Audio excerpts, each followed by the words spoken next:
So today we'll be using the TRX. Make sure it's pretty tight and your thumbs are pointing up, and you want to start backwards. So you want to start with your arms along the armpit chest line and then move back so you can begin the back squat and row. Okay, so you squat down, make sure your butt touches almost to the floor, but you end up right where you started with your hands right along the armpits. And notice also your elbows are pointing back and not out to the side.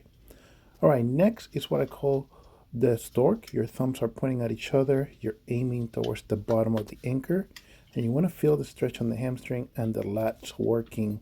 A little bit of tricep, but you reach down, feel the stretch, and then come back up. You're going to be alternating one leg with the other. And just make sure that you bend the knee a little bit so you're not working on balance. Instead, you're stabilizing with your butt cheek while feeling the stretch on the hamstring and letting the lats and the triceps work along the way.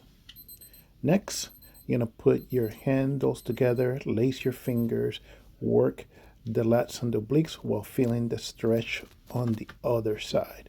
So outside leg goes back, hands on top of the head, elbows close to each other. And then again, you don't want to pull, you want to shift your body weight, your entire body weight to the outside until you feel the stretch from the armpit down towards the corner of the back. Okay, let me show you a different angle here so you can see. Again, outside leg goes back on your toes. Okay, elbows go in and feel the stretch, and then shift your entire body up.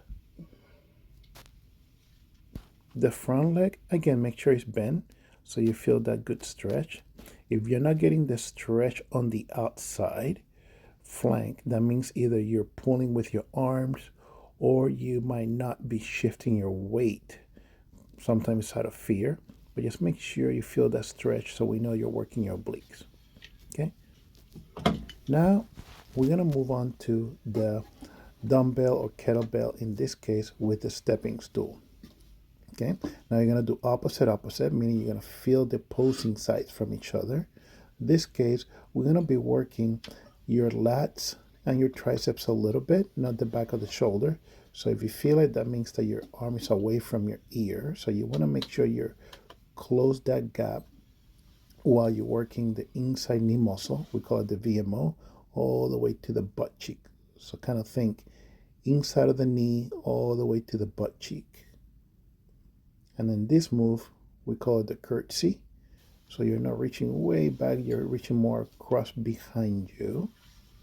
If you feel like you're wobbling, that means again, you're locking your knee. If you feel the shoulder, your elbow is out. All right, let me show you one more time. Again, opposite arm, opposite leg. So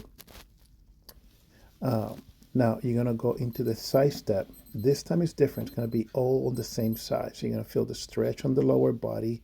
The work is on the upper body, but of the same side. Okay. Now this is a 4-step move. You're going to do a 1, a 2, feel the stretch, 2, 3, and then push up to 4. 1, feel the stretch, 2, 3, and 4.